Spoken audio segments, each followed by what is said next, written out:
Hello everyone, welcome to యామ్నీస్ little world channel. ఈరోజు మన ఛానల్లో అయితే బీరకాయ టమాటా కర్రీ అయితే ఎలా సింపుల్గా చేసుకోవాలో చూసేద్దాం రండి. చాలా సింపుల్ ప్రాసెస్గా ఉంటుంది అండ్ టేస్ట్ బాగుంటుంది. రోటీలోకైనా రైస్లోకైనా ప్రాసెస్ చూసేద్దాం రండి. ఒక ప్యాన్ పెట్టుకునేసి ప్యాన్లో అయితే 3 టేబుల్ స్పూన్ వరకు ఆయిల్ వేసేసుకునేసి 1 టేబుల్ స్పూన్ ఆవాలు, 1 టేబుల్ స్పూన్ జీలకర్ర అండ్ 3 టేబుల్ స్పూన్ వచ్చేసి పచ్చెనపప్పు అండ్ 1 ఎండుమిర్చి, కరివేపాకు వేసుకోవాలి. పచ్చెనపప్పు కొంచెం ఎక్కువ వేసుకుంటే బీరకాయ కర్రీలోకి చాలా బాగుంటుందండి. అందుకని పచ్చెనపప్పు నేను ఎక్కువ తీసుకున్నాను. ఇవి వచ్చేసి కొంచెం గోల్డెన్ కలర్ వచ్చేంత వరకు తిరగమాత అనేది మనకి పోపు దినుసులు మంచిగా వేగాకైతేనే మంచి అరోమా వస్తేనే మనకి టేస్ట్ బాగుంటుందండి కర్రీ. అవి కొంచెం బాగా గోల్డెన్ కలర్ వచ్చేంత వరకు వేగాక ఇప్పుడైతే 1 బిగ్ సైజు ఆనియన్ తీసుకునేసి అయితే ఈ విధంగా చిన్నగా చాప్ చేసుకునేసి కట్ చేసుకునేసి ఫ్రై చేసుకోవాలి. తర్వాత దాంట్లోకి 3 టమోటాస్ ఈ విధంగా కట్ చేసి పెట్టుకున్నాను. ఆనియన్స్ వచ్చేసి ఒక 30% మనకి ఫ్రై అయిపోతే సరిపోతుంది. ఇప్పుడు వచ్చేసి టమోటాస్ యాడ్ చేసుకోవాలి. 3 టమోటాస్ ఈ విధంగా చిన్నగా చాప్ చేసుకునేసి అవి కూడా యాడ్ చేసేసుకునేసి ఇవన్నీ బాగా కలిసేటట్టు అయితే ఒకసారి కలిపేసేసుకోవాలండి.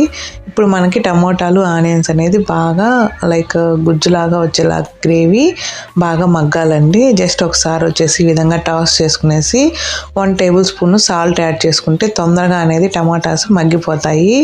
1 టేబుల్ స్పూన్ యాడ్ చేసేసి ఒకసారి అంతా కలిసేటట్టు కలిపేసుకునేసి మనము మూత పెట్టేసి ఒక 5 మినిట్స్ ఆ విధంగా వదిలేసేస్తే టమోటాస్ అనేది మంచిగా మగ్గిపోతాయి. అంటే ఆఫ్టర్ 5 మినిట్స్ తర్వాత అయితే టమోటాస్ ఈ విధంగా కొంచెం బాగా మగ్గిపోయాయండి. ఒక 50% అయితే బాగా మగ్గిపోయాయి కదా. ఇప్పుడు వచ్చేసి మనం just 1 table spoon or half table spoon వచ్చేసి అల్లం వెల్లుల్లి పేస్ట్ యాడ్ చేసుకోవాలి. ఇది ఆప్షనల్ అండి, బట్ అల్లం వెల్లుల్లి పేస్ట్ యాడ్ చేస్తేనే ఈ కర్రీలోకి బాగుంటుంది. ఇష్టం ఉండే వాళ్ళు యాడ్ చేసుకోవచ్చు, లేకపోతే స్కిప్ చేయొచ్చు, మ్యాండేటరీ ఏం కాదు. తర్వాత వచ్చేసి అల్లం వెల్లుల్లి పేస్ట్ కూడా బాగా కలిసేటట్టు కలిపేసుకునేసి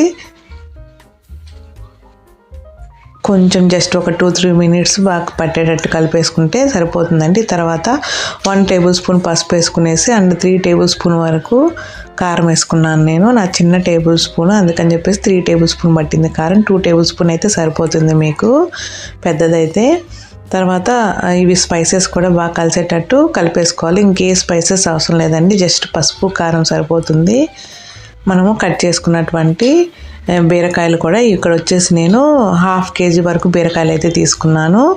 1/2 కేజీ కట్ చేసుకునేసి ఈ విధంగా అన్నీ వేసేసుకునేసి గ్రేవీ అంతా బాగా బీరకాయలు పట్టేటట్టు కలిపేసేసుకోవాలండి. దీంట్లో మనము అస్సలు వాటర్ అనేది అయితే కొంచెం కూడా యాడ్ చేయము.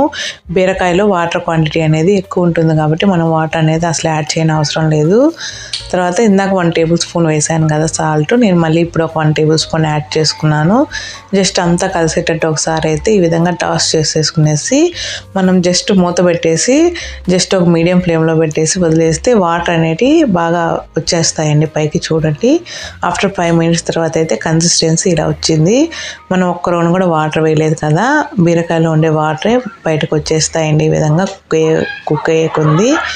తర్వాత ఈ విధంగా అంతా కలిసేటట్టు ఒకసారి కలుపుకునేసి ఇంకా కొంచెం 50% వరకు అయితే కుక్ అయిపోయింది. ఇప్పుడు దీంట్లోకి మనం అయితే పౌడర్ తయారు చేసుకుందాము. ఈ పౌడర్ అనేది మెయిన్ ఇంగ్రీడియంట్ అండి, కర్రీకి టేస్ట్ అనేది బాగా వస్తుంది. ఇక్కడ నేను తెల్ల నువ్వులు ఉంటాయి కదా, ఆ తెల్ల నువ్వులు వచ్చేసి 3 టేబుల్ స్పూన్ వరకు అయితే తీసుకున్నాను. ఈ తెల్ల నువ్వుల ప్లేస్లో మీరు పల్లీలు ఉంటాయి కదా, పల్లీలు కూడా తీసుకునేసి ఈ విధంగా డ్రై రోస్ట్ చేసుకోవాలి బాగా. లైట్ గోల్డెన్ కలర్ వచ్చేంత వరకు అయితే ఈ విధంగా రోస్ట్ చేసేసుకునేసి కొంచెం చల్లారాక ఈ విధంగా మిక్సీ పట్టేసుకోవాలి పౌడర్ లాగా.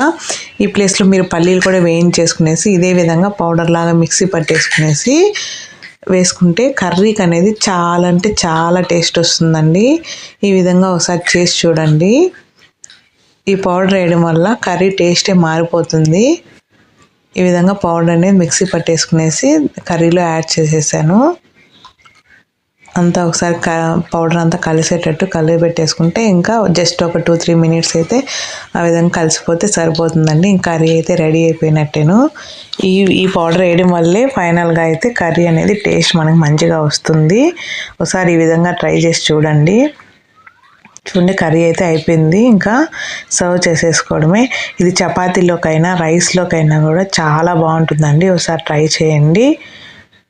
ఈ వీడియో మీకు నచ్చినట్లయితే లైక్ చేసి షేర్ చేసి సబ్స్క్రైబ్ చేయండి. Thank you for watching my video.